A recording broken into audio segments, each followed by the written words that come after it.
자, 그래. 마태 237번째 시간입니다. 마태 강의 237번째 시간, 오늘 마태복음 11장 28절에서 30절까지. 마지막 예수님이 초청하셨다. 지난 우리가 부활주일이고 그 전주간에 이제 예수님의 우리를 초청하신 그 시대, 그 상황이 어떠한 시대 상황이었을까라고 하는 거 한번 알아봤고, 오늘은 이제 그 시대 상황 속에서 노아의 시대와 같다라고 하는 말씀을 우리가 기초하고 토대해서 오늘 예수님의 초청을 거부한 물질주의 이러한 사상을 한번 더듬어 살펴볼 수 있기를 바랍니다. 오늘 본문 마태 11장 28절에서 30절까지 우리 다 같이 한 목소리로 봉독하도록 하겠습니다.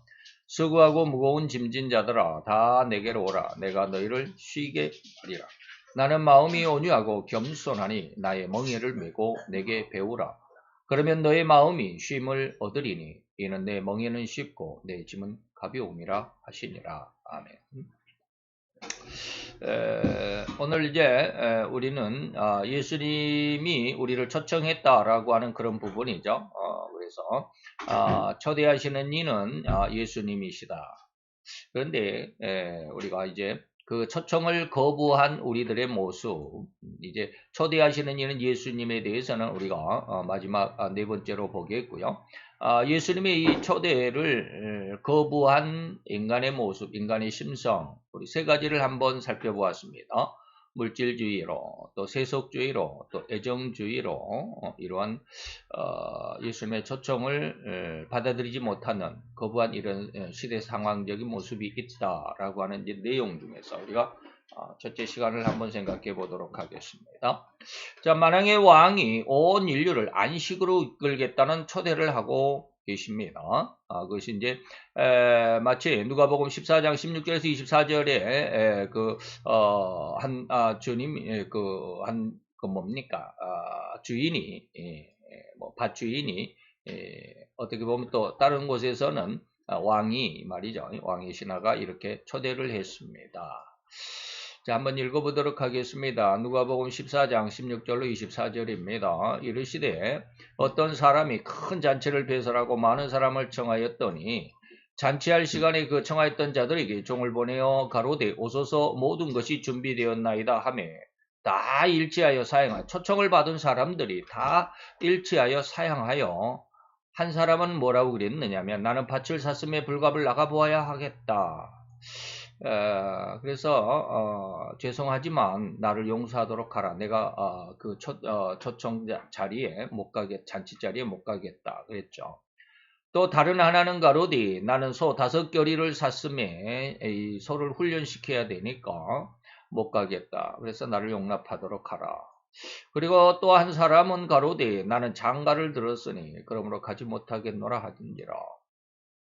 종이 돌아와 주인에게 그대로 구하니 이에 집주인이 노하여 그 종에게 이르되 빨리 시내와 거리와 골목으로 나가서 가난한 자들과 병신들과 소경들과 저는 자들을 데려오라 하니라. 종이 가로되 이렇게 명하신 대로 했지만 오히려 빈자리가 많습니다. 그러니 주인이 종에게 이르되 길과 산울로 나가서 사람을 강권하여 데려다가 내 집을 채우라. 내가 너희에게 온 인류에게 말하노니 이런 뜻입니다. 전에 청하였던 그 사람은 하나님의 초청을 거부하는 심성, 그러한 마음을 가지고 있는 사람은 하나도 내 잔치를 맛보지 못하리라. 천국에 입성하지 못한다. 라는 이런 말입니다.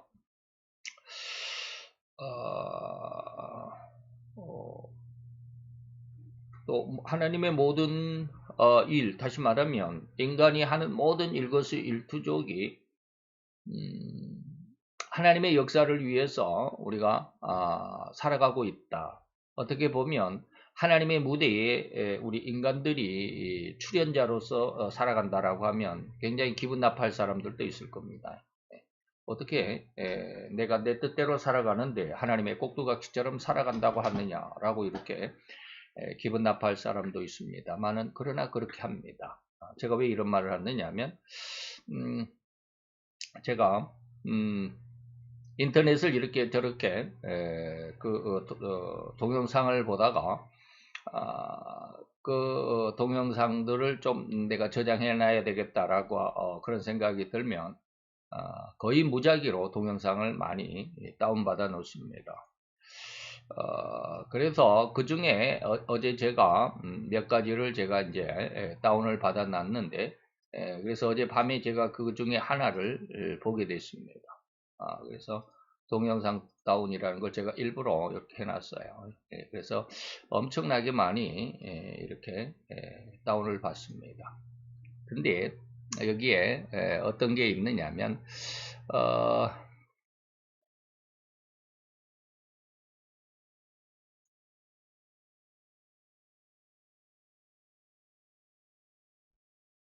어, 어디가 있네? 여기가 없나? 여기가 없네요. 어디가 있느냐면, 각종 영상 안에, 기독교 안에 있습니다. 음,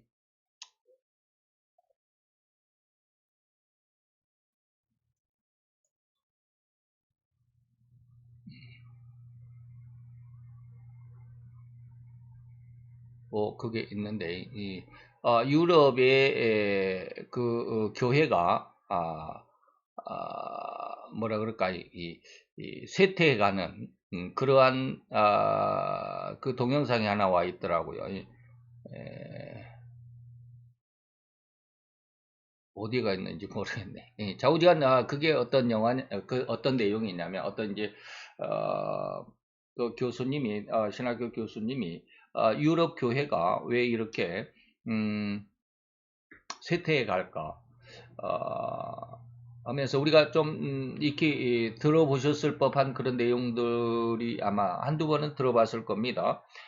영국의 교회, 뭐 영국뿐만 아니라 유럽의 교회가 그러는데, 영국에서는 특히 그 완전히 옛날 그 어마어마하게 잘 지어놓은 그런 교회들이 있었죠.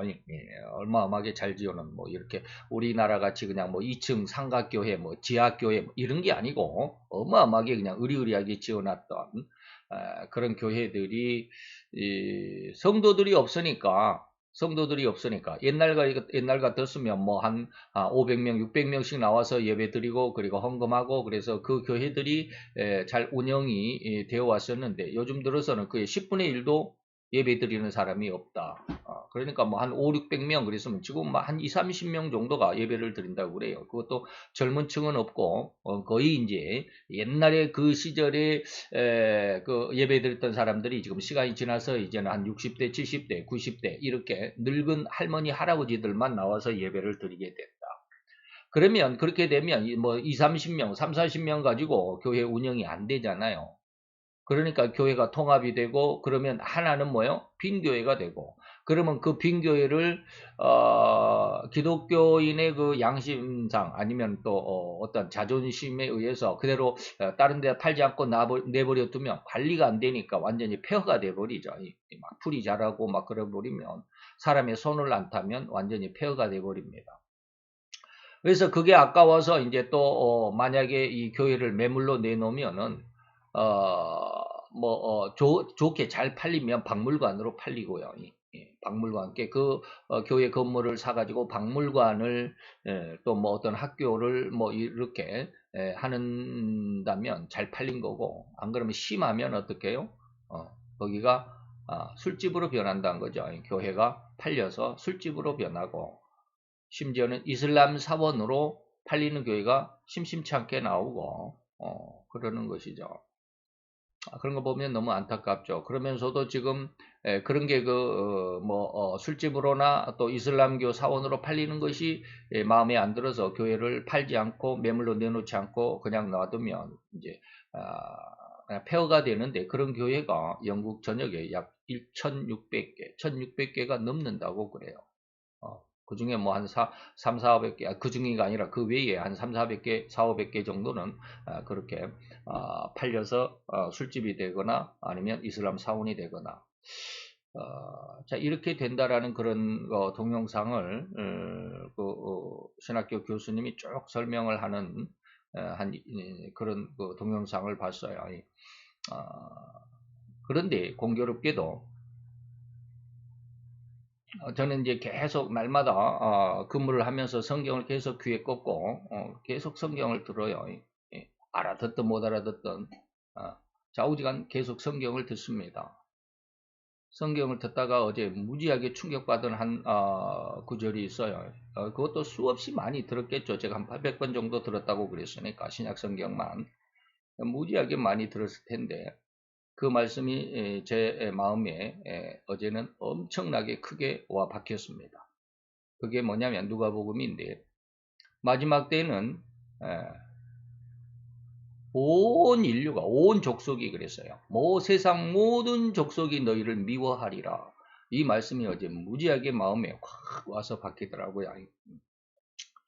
그러면서 이제 어젯밤에 그런 동영상을 보게 됐는데 참 기가 막히죠. 왜 그렇게 낮에는 하나님께서 제 마음속에 그 성경 말씀을 들으면서 세상 모든 족속이 너희를 미워할 거야 라고 그러셨는데 그런 상황이 이미 유럽에서는 지금 이미 이루어졌고 우리나라에서도 지금 심심찮죠. 이게 보통이 아닙니다. 그래서 앞으로 교회에 다닌다라는 그런 말을 할 수 없을 정도로 하면 테러를 당할 수밖에 없는 그런 상황.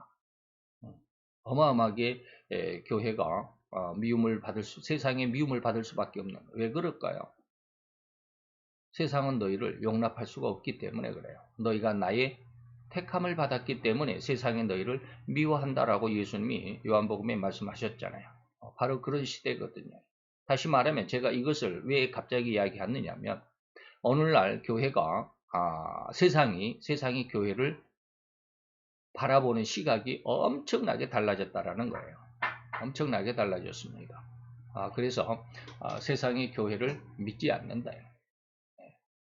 믿을 수가 없게 인간들이 다시 말하면 교회가 그렇게 행동을 했죠. 지난 수많은 세월 동안에 지난 2000년의 교회 역사 가운데 예수님 이후에 이제 그 신약 성경 그리고 신약 교회 이렇게 말하면 2000년이라 하겠죠. 2000년 동안 무사람들에게 어마어마하게 많은 그 잘못된 신앙을 뭐라 그럴까요? 신앙을 핑계해서 어마어마하게 잘못된 일들을 많이 저질렀던 결과가 이제 될 것이고 그렇게 될 것이고 계시록에서는 아마 연자맷돌을 바다에 던짐과 같이 다시는 떠오르지 않는 그런 징벌을 받게 될 거야라고 계시록 18장에 말씀하신 것처럼 그런 때가 올 겁니다. 오늘 그 중에 하나가 뭡니까? 이 교회가 자연스럽게 교회가 세상으로부터 거부를 당하는 그런 시대가 올 거다. 이게 바로 그 중에 하나가 물질주의다라고 하는 것입니다. 자, 그런 내용을 어제 동영상을 보면서 깜짝 내 마음속으로는 놀랐어요. 야, 이게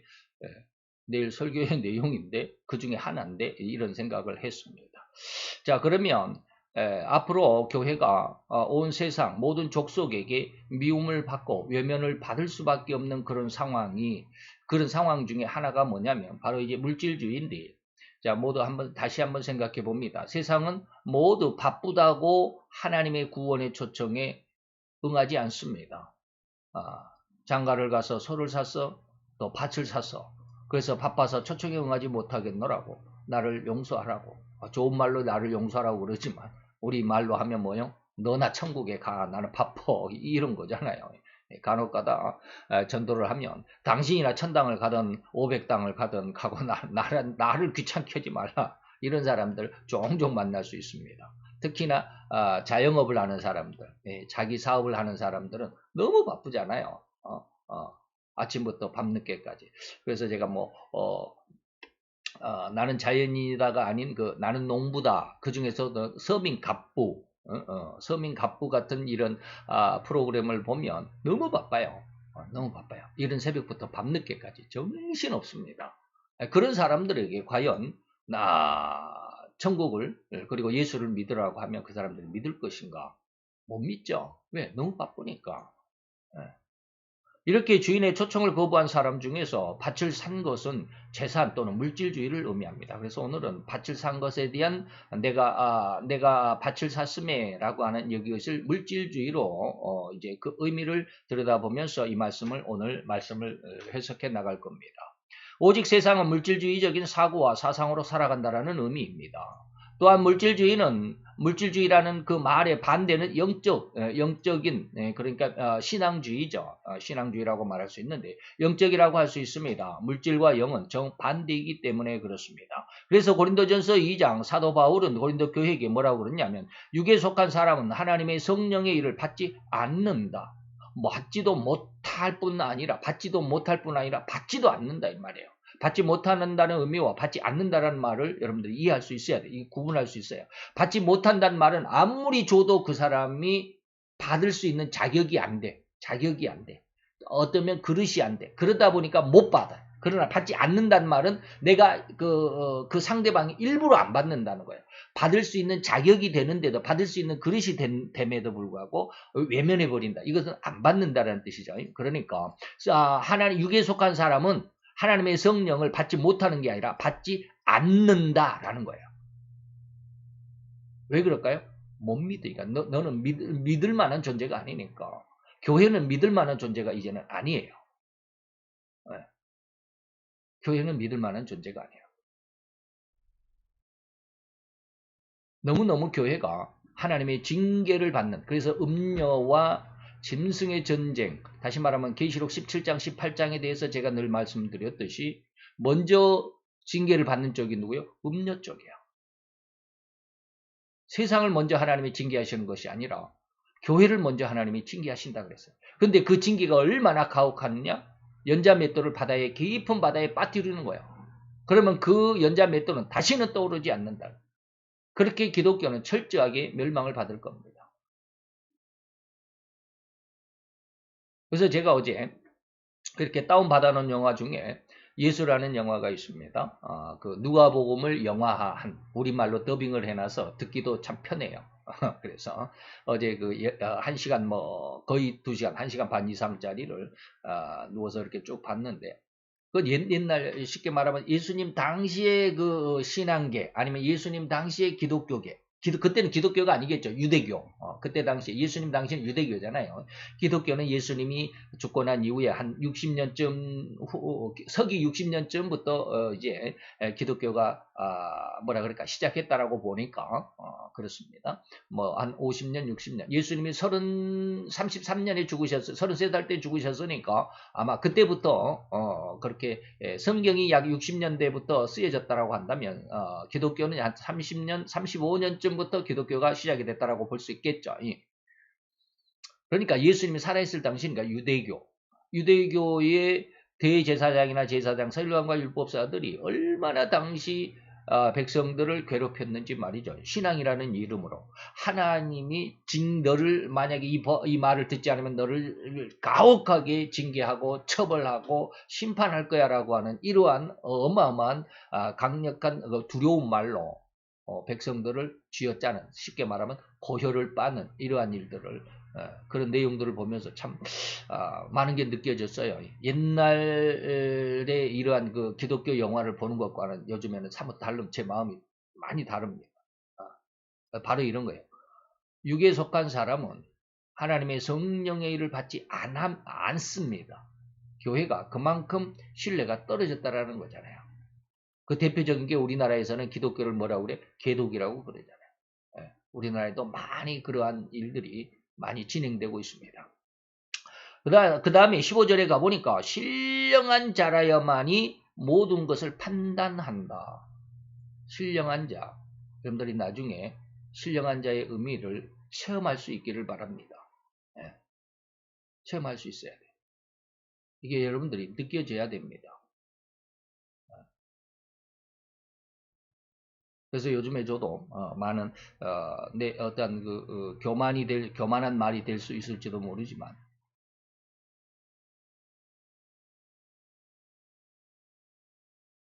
참 이런 말을 하면 좀 너무 교만하다 그러니까 넘어갑시다. 자, 로마서 8장 5절로 8절입니다. 육신을 쫓는 자는 육신의 일을, 그러나 이제 영을 쫓는 자는 영의 일을 생각하는데 육신의 생각은 오직 사망이고 영의 생각은 평안과 이제 영적인 것은 이제 놔두도록 하겠습니다. 육신적인 것만 지금 생각을 합니다. 물질적인 것이죠. 그래서 육신의 생각은 하나님과 원수가 될 수밖에 없는, 그래서 하나님의 법에 굴복지 아니할 뿐 아니라 할 수도 없다. 이게 물질적인 세상의 모습입니다. 그래서 물질이라는 말을 이해하려면 먼저 우리는 영적인 것, 영계 혹은 영성을 먼저 알아야만 이해가 쉬울 것입니다. 즉 하나님은 인간을 영적인 존재, 다른 말로 하면 영계까지를, 영계는 뭐예요? 하나님과 천사와 귀신들이 있는 세계를 영계라고 그럽니다. 인간은 물질계 속에 들어있습니다.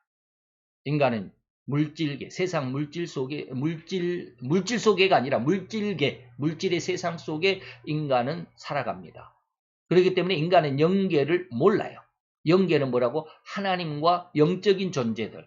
그래서 하나님과 귀신과 그리고 천사들의 이 세 부류가 있는 세계를 영계라고 그럽니다. 그런데 하나님은 이 인간을 이 영계까지를 정복하고 통치할 수 있는 능력을 가진 존재로 만드시고자 뭐 했어요? 계획을 하셨습니다. 그런데 이런 계획에는 절대로 뭐요? 단번에 만드신 것이 아니라 과정을 두고자 하셨습니다. 과정이 있다 이 말이에요. 한 번에 처음에 하나님이 인간을 만드셨을 때 신학에서는 인간은 완전한 존재, 다시 말하면 죄가 없는 존재이기 때문에 완전한 존재라고 신학에서는 말을 합니다. 그런데 그 완전한 존재는 뭐가 없었다? 영적인 능력이 없었어요. 영적인 능력이 없었어요. 다시 말하면 이제 창세기 여기에서 말씀을 드리겠지만 자 한번 넘어갑시다. 그래서 삼위가 되시는 하나님은 그 사역을 따라 인간을 다시 말하면 삼위 하나님인 사역, 다시 말하면 성부 하나님은 무슨 사역, 성자 예수님은 무슨 사역, 성령 하나님은 무슨 사역, 그들의 그 각자의 사역을 따라서 인간을 점차 영적인 인간으로, 다시 말하면 영성인으로 만들어 가시고자 하시는 그런 과정 속에서 인간을 만들었다 이 말입니다. 그래서 먼저 성부 하나님은 인간을 삼위일체의 형상과 모양으로 만드시되 흙을 빚어 생기를 그 코에 불어넣어서 생명이 되게 하심. 인간을 뭐 했다고요? 인간이 하나님께서 인간을 흙으로 사람을 지으셨다. 여기까지만. 생기는 다음에 놓고 인간을 하나님이 흙으로 사람을 지으셨을 때 이 사람은 그냥 흙덩어리를 뭉쳐놓은 사람 모양을 만든 흙덩어리일까요? 아니면 살아 움직이는 생명체일까요? 생명체입니다. 네? 이거 흙덩이, 토우라고 그러더라고요. 그 영어로는 토우라고 그래요. 인형, 흙인형. 흙으로 사람을 지으셨다라고 했을 때 이것을 간혹 토우 정도로 흙인형으로만 생각하는 사람들, 그렇게 인식하는 사람들이 무지 많아요. 아닙니다. 살아 움직이는, 쉽게 말하면 동물처럼 하나님을 알지 못하는 그러한 상황이었지만 생기를 그 코에 불어넣어서 그 사람이 생명이 됐다는 것은 이제 드디어 하나님과 교제가 되는 사람, 그저 동물과 같은 육신의 혼만을 가지고 살아가는 그런 존재가 아니라 영이 있는, 영을 갖게 되는, 그래서 생명은 하나님과 교제할 수 있는 영적인 존재라는 뜻입니다. 생명이 된지라. 그리고 이렇게 생명이 된 인간, 피조된 인간은 온 세상, 곧 하나님께서 창조한 이 세상의 모든 것을 정복하며 다스리는 권능까지 부여받게 된 것입니다. 이게 창세기 1장 26절 8절입니다. 그래서 그로 다시 말하면 하나님께서 우리의 형상을 따라 우리의 모양대로 우리가 사람을 만드는데 그로 사람으로 하여금 바다와 고기와 공중의 새와 육축과 땅의 온 땅과 땅의 기름 모든 것을 다스리게 하시고 그리고 생육하여 번성하여 땅에 충만하라. 이걸 3대 축복이다. 3대 권능이라고 내가 늘 말하는 겁니다. 땅에 충만하라. 땅을 정복하라. 그 다음에 바다의 고기와 공중의 새와 땅에 움직이는 모든 생물을 다스리라. 통치권, 땅을 정복하라. 정복권, 땅에 충만하라는 번성권. 나중에 신약에 와서는 이걸 제가 설교권이다 라고 이렇게 말씀드리기도 합니다. 선포권이다, 설교권이다. 어떻게 보면 축복권이다라는 말도 있는데, 자, 우선 땅에 충만하라. 그 다음에 땅을 정복하라. 정복권입니다. 모든 생물을 다스리라 통치권을 이 세 가지의 권능을 주었습니다. 이러한 인간의 상황을 세상에서는 곧 교육계에서는 인간은 만물의 영장이라는 말로 가르치기도 합니다. 많이 들어보셨죠? 학교 다닐 때. 어찌됐건 인간은 절대로 이 온 세상 곧 하나님께서 창조하신 이 모든 세상을 다스리는 최고의 존재였습니다. 물론 이때는 인간에게는 아직 영적인 권능은 부여되지 않는 상태입니다. 자, 여기 봐서 세 가지 권능이라고 그랬는데 땅에 충만해라. 생육하고 번성하여 땅에 충만해라. 땅을 정복하라. 모든 생물을 다스리라. 여기에 영적인 권능이 없어요. 영계를 다스리는 권능이 없어요. 그저 물질적인 세상 속에서 물질적인 존재로 살아가겠습니다. 그런데 여기에 하나님이 무엇을 해주셨다? 영적인 권능을 부여하셨습니다. 그게 이제 마태 10장 1절 7절입니다. 하나님께서 제자들을 세상에 보내시면서 세 가지 권능을 주었습니다. 인간의 모든 연약한 것을 고치고 병을 이겨라. 죽은 자를 살리고 병을 고쳐라. 이게 육체권입니다. 그리고 귀신들을 더러운 귀신을 쫓아내라. 이게 바로 영적인 권능입니다. 영계를 장악하도록 하는 것이 신약에서 예수님이 이후 시대의 성도들에게 주신 하나님의 권능 중 두 번째입니다. 첫 번째죠, 물론. 첫 번째입니다. 모든 더러운 귀신을 쫓아내라. 이게 바로 뭐요? 모든 생물을 다스리라는 통치권입니다. 인간의 모든 연약한 것과 모든 질병을 다스리라. 고치고 다스리라. 이거 뭐 제가 지금 뭐 혼동하고 있는 것 같네요. 영계를 정복하고 그 다음에 육신을 다스리 통치하 육신의 병까지 통치하는. 그리고 7절에 가보면 마태 10장 7절에 가보면 네가 가면서 천국을 선포하라. 이거 뭐예요? 땅에 온 복음을 충만케 하라. 이게 사도행전 1장 8절과 같습니다. 땅끝까지 이르러 내 복음을 증거하라. 가면서 복음을 증거하라. 선포권, 설교권입니다. 그래서 신약에서는 영적인 권능이 있는데 구약에서는 아직 뭐가 없다? 영적인 권능은 없다 이 말. 부여되지 않는 상태입니다. 그래서 인간은 이후에 사탄의 유혹, 곧 영적인 전쟁이라고 해도 과언은 아닐 텐데 바로 이 영적인 전쟁에서 사탄에게 철저하게 패하고 말았습니다. 이게 창세기 3장입니다. 그런데 신약에서 마태 10장 1절 그 다음에 7절 3대 권능을 부여받은 사람들은 이 사단의 이 공격에 앞으로는 뭐 한다? 전혀 영향받지 않는다. 하나님께로 요한일서 3장에 보면 뭐라고 그랬어요? 하나님께서 난 자는 사탄이 악한 자가 그랬는데 사탄이 저를 만지지도 못한다. 결코 그를 죄악으로 또는 세상적인 유혹으로 그를 영향을 줄 수 없다 이런 뜻입니다. 그런데 처음 사람은 뭐요? 패하고 말았어. 왜? 영적인 권능이 없으니까 영적인 능력이 없으니까 사단의 공격에 그대로 100% 노출될 수밖에 없고 그대로 당하고 만다 이 말입니다. 곧 하나님의 명령을 거역하고 사탄이 건넨 유혹이 한치의 오차도 남기지 않고 철저하게 지고 말았습니다. 이게 이제 창세기 2장부터 3장까지인데 창세기 2장 16, 7절에 보니까 하나님께서 선악을 알게 하는 나무의 실과는 절대 먹지 말라. 네가 먹는 날은 정령 죽으리라. 이게 하나님의 영적인 부탁이잖아요. 근데 영적인 능력이 없기 때문에 이 부탁을 그대로 지킬 수가 없어요. 그래서 3장에 가보면 사단이 하나님이 참으로 너희더러 이제 사단이 뱀에게 나왔죠. 사단이 뱀에게 와가지고 뱀으로서 여자에게 와가지고 하나님이 참으로 너희더러 동산 모든 나무의 실과를 먹지 말라 하더냐. 뭐 선악을 알게 하는 나무의 실과를 먹지 말라 그랬는데 뭐 이런 것은 뭐 제가 더 이상 말씀 안 드리겠습니다. 조금 변경시켰다, 뭐, 이건데. 어쨌든지, 하와는 뭐라 그랬냐면, 하나님의 말씀에 너는 먹지도 말고 만지지도 말라. 너희가 죽을까 하노라. 이 말씀을 가지고 많이들 그러잖아요. 하나님의 말씀에 대해서 계시록에 보면, 계시록 22장에 보면, 더하지도 말고 빼지도 말라 그랬는데, 지금 여기는 뭐요? 먹지도 말고 만지지도 말라라고 했다. 그러니까 더 했다. 근데 죽는다 했는데 죽을까 하노라 했으니까 뭐 하나님의 말씀을 변개시켰다. 뭐 이렇게까지 해석을 하는데 뭐 그거는 지금 말씀드리지 않겠습니다. 이때 뱀이 여자에게 다시 이릅니다. 너희가 결코 죽지 않는다라고 하는 유혹이죠. 완전히 하나님의 말씀을 변개시키는 겁니다. 어쩐지. 그래서 이제 여자가 나무를 본즉 먹음직했다. 보암직했다. 지혜롭게 할 만큼 탐스럽더라. 해서 자기도 먹고 그리고 자기 남편에게도 주었다라고 했습니다. 자, 이게 이제 인간이 영적인 권능이 없어서 사탄에게 철저하게 패배한 그런 상황이죠. 그래서 이렇게 범죄한 인간은 이전에 하나님께서 주신 정복과 통치의 권능, 이게 창세기 1장 26절 8절이었죠.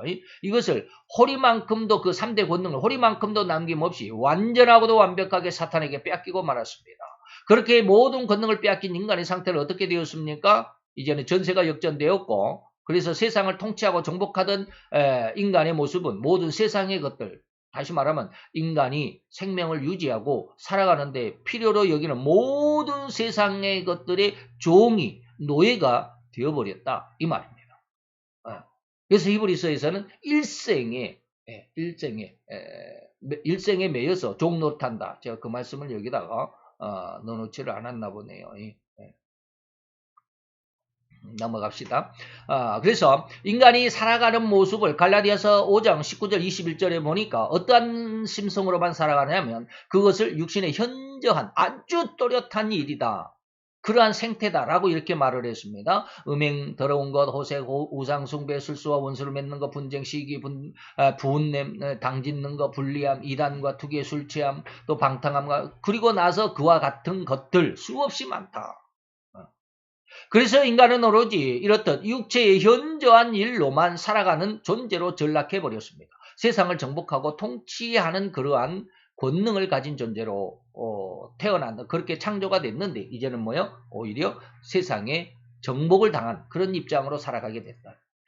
그래서 선하거나 옳은 일을 하지도 못하고 할 수도 없는 완전한 죄인으로 타락해버렸다. 여기서 선하거나 옳은 일의 의미를 오해해서는 안 됩니다. 인간적인 선행이나 옳은 일, 곧 남을 돕는다거나 구제하는 일 등의 일을 의미하는 것이 아닙니다. 그래서 많은 사람들이 선한 일, 옳은 일, 인간적인, 육신적인, 세상적인, 윤리와 도덕적인 옳은 일에 대해서 그 옳은 일로 인해서 신앙의 많은 그 유혹에 빠져들곤 합니다. 저렇게 착한 사람인데 거기를 도와줘야지 라고 말하면서 그 속에 빠져들어가더라 이 말이에요. 그래서 세상 교회에서도 많이 윤리와 도덕적인 그런 설교를 많이 합니다. 그래서 제가 아까 말하려고 말했던 게 바로 그런 거예요. 뭐 많은 목사님들의 설교를 제가 많이 그리고 자주 들어보지는 않지만 저는 거의 안 들어요. 그런데 어쩌다 한 번씩 이렇게 들어보면 정말 안타까워요. 그 설교 속에서 제가 이제 늘 교만이다라고 아까도 말씀드렸는데 요즘에는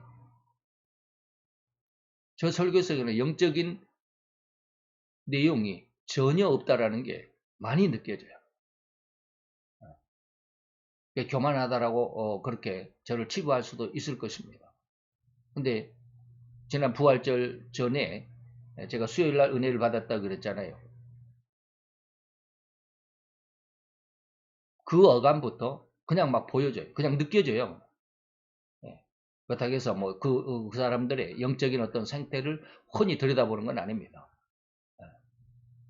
그래서 이러한 선행, 옳은 일 이런 것들이 하나님의 선행이 또 하나님의 옳은 것이 아니라 그냥 윤리와 도덕적인 이러한 것들로 많이 바뀌어져 있습니다. 그래서 오직 하나님의 의도에 걸맞은 하나님의 선을 기준으로 하는 말씀이라는 것을 우리는 잘 이해할 수 있어야 합니다. 그래서 로마서 3장에 보면 기록한 바 의인은 없나니 하나도 없다. 그죠?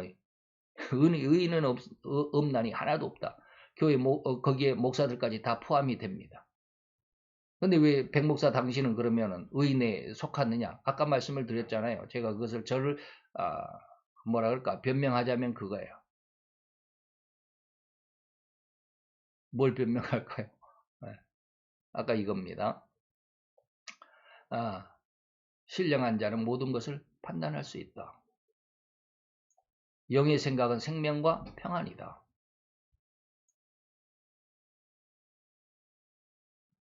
여러분들 믿어도 좋고 안 믿어도 좋지만 어쨌든지 그렇습니다. 여러분들이 느껴보면 영을 받아보면 이게 보여요. 그래서 옛날에 저희 스승 목사님이 그런 말씀 하실 때 그냥 저도 동감은 했어요. 800명이 넘는 목사님들의 그 수련회에서 목사님이 그 강사로 갔는데 그 800명이 넘는 그 많은 목사님들 중에 성령으로 거듭난 목사가 5손가락 안에 꼽히더라는 거예요. 근데 저는 그것 때문에 무슨 말인지도 모르고 저는 목사님의 설교를 너무 좋아했으니까 그냥 그대로 믿고만 있었어요. 보이지는 않는데 느껴지지도 않는데 그냥 그걸 믿었어요. 근데 그 말이 지금 저에게 현실로 지금 시작되고 있어요. 그냥 느껴져요. 네. 여러분들이 믿거나 말거나 자꾸지간 저한테는 그런 이상한 일들이 지금 일어나고 있어요. 이것이 바로 인간의 정체입니다. 이것이 타락해버렸고 범죄한 인간의 본연의 습성이 되어버리고 말았다라는 의미입니다. 이런 죄인의 특성 중에서 특별히 인간은 세상과 그리고 세속적인 물질에 정복당하는 존재로 전락했다라는 진단이 진실이고 사실일 뿐이지 않습니까? 그래서 예수님의 누가복음에 이렇게 이야기합니다. 예수님에게 어떤 청년이 찾아와가지고 우리 형이 아빠의 재산을 다 혼자 독차지해 가려고 합니다. 그리고 우리 형을 좀 타일러 가지고 나한테도 좀 나눠주라고 좀 그렇게 좀 뭐라 그럴까 나눠주라고 좀 말씀 좀 해주세요라고 부탁을 하니까 이런 이야기합니다. 삼가 모든 탐심을 물리치라 사람의 생명이 그 소유에 넉넉한 데 있지 아니하니라 라고 이렇게 이야기합니다. 그러면서 예수님께서 12장에 누가복음 12장에 비유를 말씀합니다. 우리가 늘 말했듯이 이 사람이 어리석은 부자의 비유가 바로 여기입니다. 세상에 엄청난 많은 부요함, 물질의 풍성함을 가지게 됐습니다. 그래서 한 부자가 그 밭에 소출이 풍성함에 심중에 생각하되 내가 이 곡식을 쌓아둘 곳이 없으니 어찌할꼬. 그래서 내가 이렇게 하리라. 다시 말하면 내 곡간 창고를 더 크게 짓고 이 모든 곡식을 그리고 물건을 거기에 쌓아두리라. 그리고 이제 나는 혼자 스스로 이렇게 스스로 자기 자신을 위안하는 거죠. 내 영혼아 이제 여하래 내 먹고 죽을 때까지 먹고 살 모든 많은 물건을 쌓아두었으니 평안히 쉬고 먹고 마시고 즐거워하자. 어제 여러분들이 아시죠? 뭡니까? 엔돌핀 박사 이상구 박사님의 1980년대 지금부터 한 40년쯤 전에 우리나라에 아주 그냥 채식의 센세이션을 불러일으켰던 미국 의학 박사 이상구 박사님. 그분이 약 한 3년 전에 회개를 원래 그분이 이제 안식교 교인이었었는데 그분의 설교도 들어봤어요 제가. 그 안식교 교인이었을 때 미국의 교회를 차리고 목사로서가 아니라 이제 박사로서 이렇게 어떻게 뭐 강의하면서 설교도 하시고 막 그러시더라고요. 근데 그걸 제가 설교를 하나 들어봤는데 정말로 많이 그때 당시에도 제 마음에 많이 안 맞더라고요. 근데 그런 것을 어떻게 그렇게 할 수 있었냐라고 이렇게 그때 당시를 이제 제가 한 3년쯤 지나서 그게 이제 새롭게 하소서에 나와서 이제 그 동영상이 떠 있었는데 3년쯤 지나서 제가 어저께 한번 봤어요. 어저께 제가 동영상을 그 긴 동영상을 3개 어저께 영화를 봤다 그랬잖아요. 예수 영화도 보고 그 교회 유럽 교회의 쇠퇴의 그 내용의 그런 내용도 동영상도 보고 또 이상구 박사님의 그 동영상도 보고 한 3편을 제가 어저께 밤에 봤는데 어마어마하게 돈을 잘 벌었다고 그래요. 예. 집도 2채고 벤츠 자가용도 2개고 별장도 2채고 보트가 있는 무슨 캘리포니아 밑에 무슨 큰 도시가 있는데 아주 우리나라로 말하면 무슨 동네라고 그럴까요? 아주 부촌이 있는데 연희동 그런데 그렇게 집도 2채 있고 벤츠 자가용도 2채고 2개고 그러더라고요. 그렇게 잘 먹고 잘 살았는데 어느 날 갑자기 충격이 왔대요. 내가 이렇게 어마어마하게 쌓아놓은 이 부요함을 어느 날 갑자기 암에 걸려서 죽는다면 이거 다 쓸데없잖아. 이런 두려움이 오기 시작했대요. 그 두려움 때문에 어마어마하게 쉽게 말하면 공황장애, 대인기피증이죠. 공황장애 속에 빠졌다라고 이렇게 말하더라고요. 오늘 누가복음 12장이 하나님께서 바로 그런 상황을 말씀하시는 거예요. 네가 그렇게 어마어마하게 많은 재물을 쌓아두었지만 이제 내 영혼아 여러 물건을 다시 말하면 내가 죽을 때까지 먹고 남을 수 있을 만큼 많은 재물을 보았으니 내가 이제 평안히 쉬고 먹고 마시고 즐거워하자라고 하지만 하나님은 뭐요? 자기를 위하여 재물을 쌓아두고 하나님께 대하여 부여치 못한 자들 이와 같다. 무슨 이와 같다라는 말이 무엇이에요? 20절입니다. 하나님은 이르시되 어리석은 자여 오늘 밤 내 영혼을 내가 도로 찾아가면 그러면 너의 그 준비하고 예배하고 쌓아둔 모든 재물이 네 것이 되겠느냐? 너에게는 한낱 소용없어. 라고 말하는 거예요. 인류 중에 대부분을 차지한다고 해도 과언이 아닐 수 없이, 예. 여기가 뭐 하나 빠졌네. 말이 빠졌네.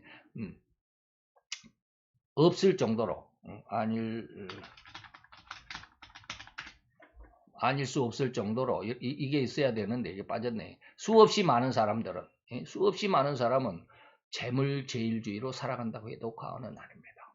예. 돈 때문에 살아가잖아요. 지금 민땡당의 돈봉투 사건, 지금 난리법석이잖아요. 그래서 디모데전서 6장 10절입니다. 돈을 사랑하면 일만하게 뿌리가 된다. 그래서 제가 지난 시간 부활절 때 그런 말씀을 부활절 전에 지난주에 제가 그런 말씀을 드렸죠. 내가 재물론을 한번 써보고 싶다라는 그런 말씀을 드렸는데 어떻게 돈을 모으느냐?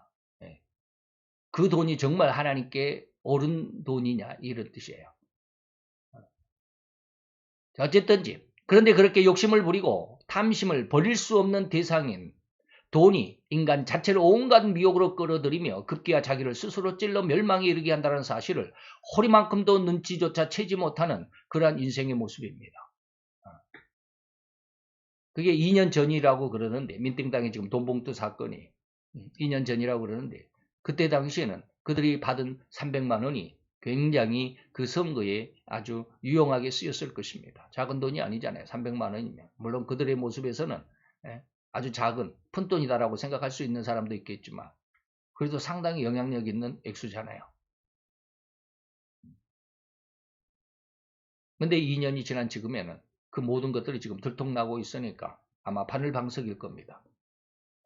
그런 결과는 철저하게 하나님보다 세상을 사랑하고 돈을 더 사랑하는 습성인 인간으로 타락해 버렸다라는 명확한 증거, 명확한 진단이 필수 불가결이다, 불가피하다라는 것이죠.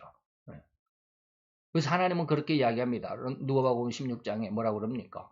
재물과 하나님을 겸하여 섬길 수가 없다. 재물과 하나님을 겸하여 섬길 수가 없다. 그러니까 하나님은 뭐요? 마태복음 4장에 뭐라고 그랬어요? 돈과 사람은 뭐요? 세상의 떡으로 사는 게 아니야. 라고 하는 것이죠.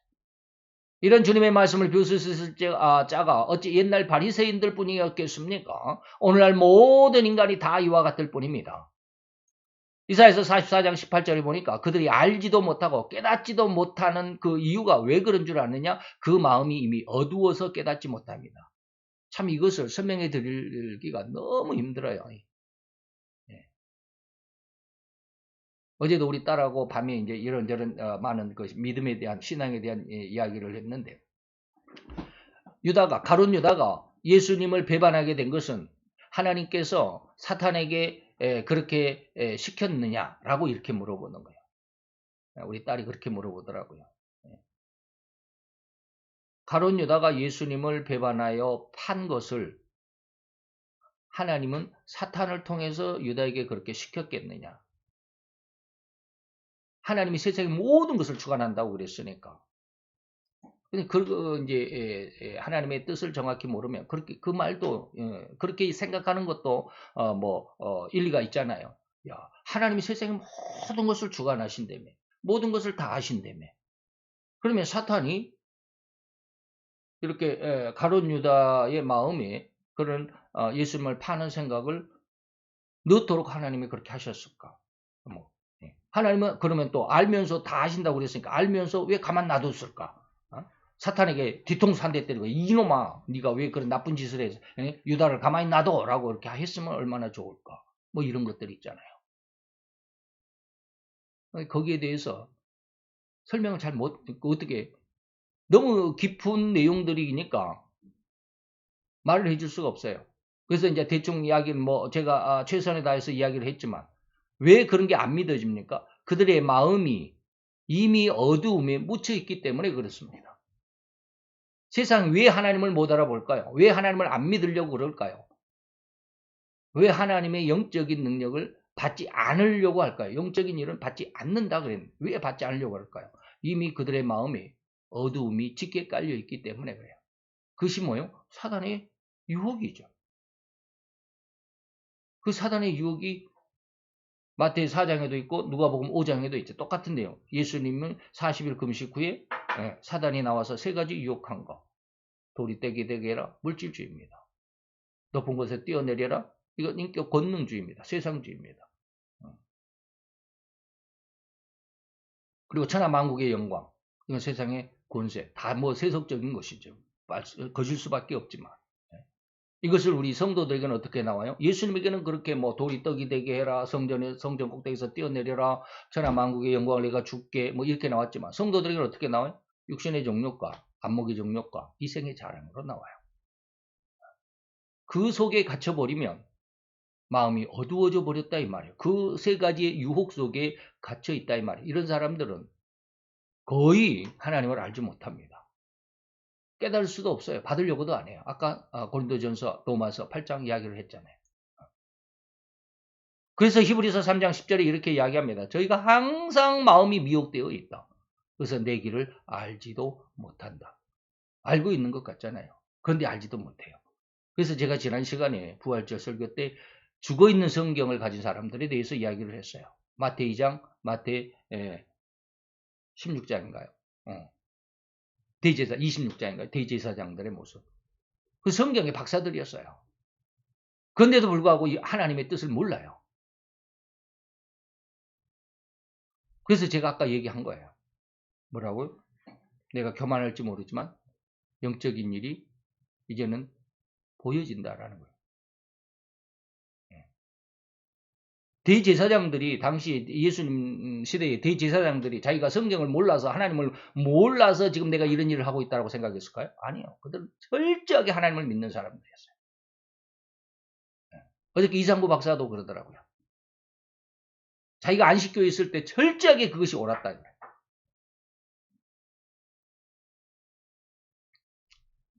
어쨌든지 그래요.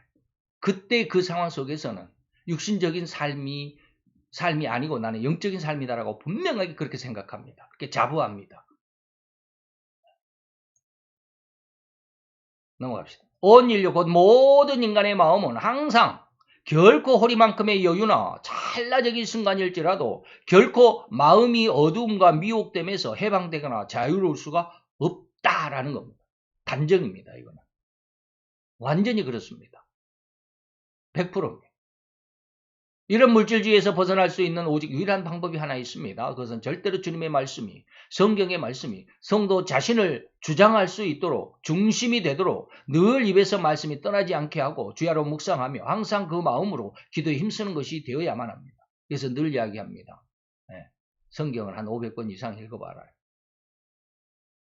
기도는 한 20년쯤, 최소한 1시간 반을 20년쯤 해봐야 하나님의 음성이 들릴 것이다. 그래서 여호수아 1장 7절 9절입니다.